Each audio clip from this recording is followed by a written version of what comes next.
Viewers, আজকে তোমাদের জন্য আবার একটা টপিক নিয়ে আলোচনা করব। ঠিক আছে, আজকে থেকে ডেলি আর কি আসন্ন যে ওয়েস্ট বেঙ্গল পুলিশের এসআই এবং কনস্টেবলের যে পরীক্ষা হতে চলেছে তার জন্য জিকে বুস্টার নিয়ে এসেছি আর কি। আজকে থেকে ডেলি পরীক্ষাতে আসার মতো কতগুলো কোয়েশ্চেন নিয়ে আলোচনা করব এবং এগুলো তোমাদের পরীক্ষার জন্য খুবই হেল্পফুল হবে বলে আমি মনে করি। তোমরা ধৈর্য ধরে দেখো, ঠিক আছে, এবং ডেলি দেখার চেষ্টা করবে। আশা করি তোমাদের পরীক্ষাতে এরকমই টাইপের কোয়েশ্চেন আসবে। ঠিক আছে, দেখো এখানে ফার্স্ট একটা যে কোয়েশ্চেন বলেছে যে লার্জেস্ট প্ল্যানেট, ঠিক আছে, লার্জেস্ট প্ল্যানেট কোনটা? লার্জেস্ট প্ল্যানেট মনে রাখবে বৃহস্পতি। ঠিক আছে, লার্জেস্ট প্ল্যানেট হচ্ছে কি বৃহস্পতি। আচ্ছা, এই প্ল্যানেটের সাথে আরো মনে রাখবে যে ডট প্ল্যানেট কাকে বলা হয়। ডট প্ল্যানেট হচ্ছে প্লুটোকে বলা হয়। কিংবা সবচেয়ে ব্রাইটেস্ট প্ল্যানেট কোনটা? তাহলে মনে হয় ব্রাইটেস্ট প্ল্যানেট বা উজ্জ্বলতম প্ল্যানেট হচ্ছে শুক্র। ঠিক আছে, ভোরের তারা কাকে বলা হয়? এই শুক্রকে বলা হয়। কিংবা যদি বলে লাল গ্রহ কাকে বলা হয়, তাহলে বলবে মঙ্গল গ্রহকে বলা হয়। কিংবা যদি বলে সবুজ গ্রহ কাকে বলা হয়, না নীল গ্রহ কাকে বলা হয়, তাহলে হচ্ছে সেটা হচ্ছে পৃথিবী। ঠিক আছে, এবার আসি 2 নম্বর কোয়েশ্চেন। ঠিক আছে, রাইট টু প্রপার্টি, এটা কিন্তু এই কোয়েশ্চেনটা বিভিন্ন পরীক্ষাতে, কম্পিটিটিভ পরীক্ষাতে এসছে এবং তোমাদের পরীক্ষাতে আসার মতো একটা কোয়েশ্চেন যে রাইট টু প্রপার্টি। এই রাইট টু প্রপার্টিটাকে মানে ফান্ডামেন্টাল, আগে তো ফান্ডামেন্টাল রাইট ছিল অর্থাৎ মৌলিক অধিকার ছিল, এই মৌলিক অধিকার থেকে বাদ দেওয়া হয় কত সালে এবং কততম সংবিধানের মাধ্যমে? তাহলে মনে রাখবে সেটা 44তম অ্যামেন্ডমেন্টের মাধ্যমে, 44তম কনস্টিটিউয়েন্ট অ্যামেন্ডমেন্টের মাধ্যমে বা 44তম সংবিধান সংশোধন, ঠিক আছে, 1978 সালে। ঠিক আছে, 1978 সালে এটা চেঞ্জ করা হয়। বর্তমানে কত নম্বর ধারা? এটা আছে বর্তমানে একটা জাস্ট একটা লিগাল রাইট আর কি, এবং 300 নম্বর ধারায় আছে এটা। ঠিক আছে, 300 এ নম্বর সেকশন এতে আছে আর কি। ঠিক আছে, নেক্সট কোয়েশ্চেন আছে তাহলে যে গঙ্গা অফ সাউথ। এই Ganga of south, south of Ganga, Vriddha Ganga, এরকম নিয়ে একটা কনফিউশন থাকে। ঠিক আছে, তো আজকে যেটা বলবো আমি যেভাবে বলছি সেভাবে মনে রাখবে।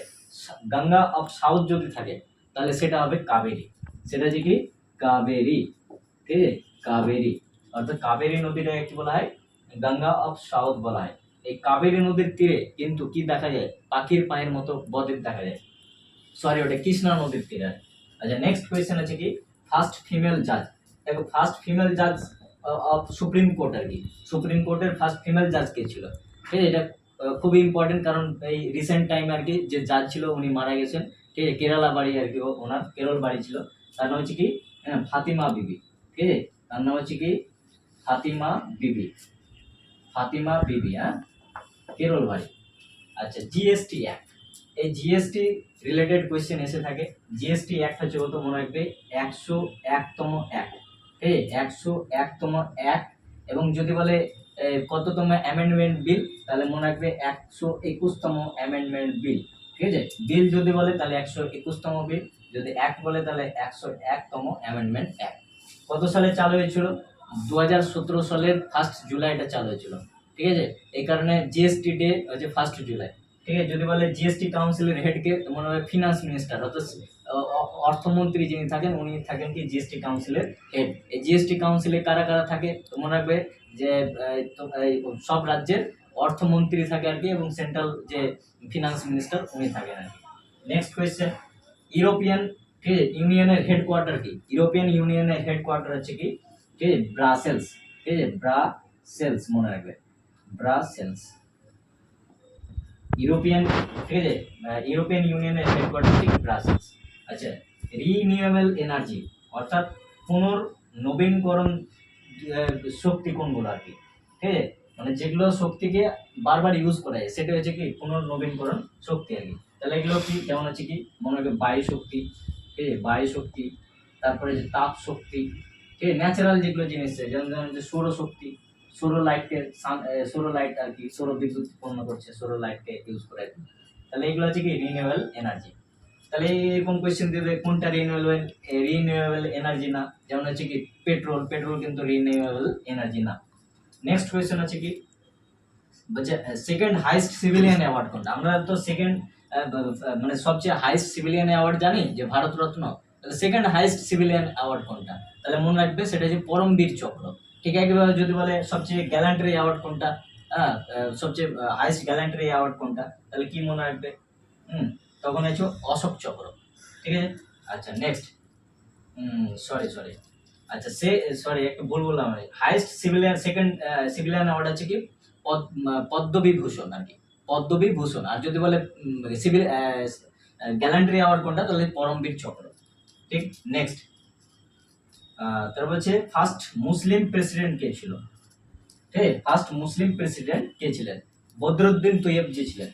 ঠিক, বদরুদ্দিন তৈয়বজি, যিনি কি করেছিলেন, হ্যাঁ সেকেন্ড যে ইয়ে হয়েছিল জাতীয় কংগ্রেসের অধিবেশন হয়েছিল, তিনি সেখানে সভাপতি ছিলেন আর কি। ফার্স্টে না থার্ডে ছিল আর কি। ফার্স্টে কে ছিল?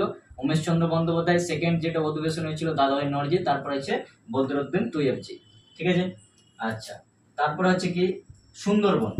সুন্দরবন রিলেটেড কিন্তু আমাদের পিএসসি তে কোয়েশ্চেন জিজ্ঞাসা করে থাকে আর কি, যে সুন্দরবনকে কত কিসের জন্য ওয়ার্ল্ড হেরিটেজ সাইটের তকমা দেওয়া হয়েছে, বা বায়োস্ফিয়ার রিজার্ভ কত সালে পেয়েছিল আর কি।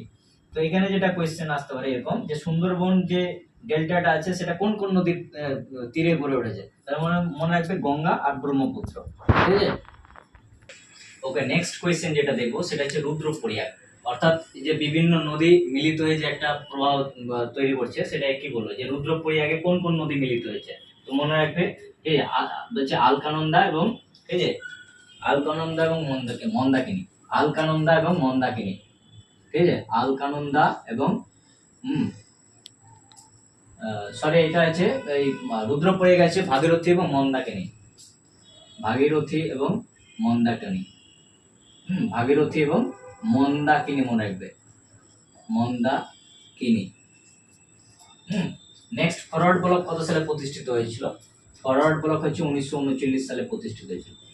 কে প্রতিষ্ঠা করেছিল? সেটা কংগ্রেসের সাথে মানে মনের মিল হচ্ছিল না, এই কারণে এই নেতাজি এটা তৈরি করেছিল দলটা।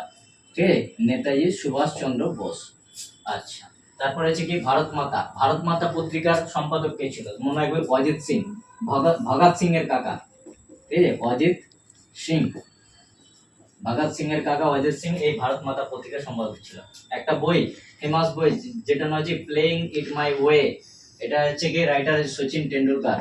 ঠিক আছে, মহান ক্রিকেটার সচিন টেন্ডুলকার। ঠিক আছে, সবাই জানো নাম। আচ্ছা, আদিত্যা L1 মিশন। ঠিক আছে, এগুলো হচ্ছে সৌর, এটা কিসের সাথে যুক্ত? মনে হবে এটা হচ্ছে ভারত, এটা পাঠিয়েছে কোথায়? সূর্যের কাছে পাঠিয়েছে। ঠিক আছে, তাহলে এটা কি বলবো? সৌর মিশন, সোলার মিশন আর কি, সৌর মিশন আর কি। ঠিক, আচ্ছা। আমিনি কমিশন কে গঠন করেছিল? তো মনে হবে Warren Hastings. Warren Hastings governor যে ছিল আর কি, ওয়ারেন হেস্টিংস এটা চালু করেছিল। ঠিক আছে, ওয়ারেন হেস্টিংস আমিনি কমিশন গঠন করেছিল জমির মাপজোক করার জন্য। আচ্ছা, তারপর হচ্ছে ভারতের মহিলা সাক্ষরতার হার কোন রাজ্যে বেশি? মহিলা সাক্ষরতার হার সবচেয়ে বেশি যে রাজ্যে, সেটা হচ্ছে কি মনে রাখবে কেরল।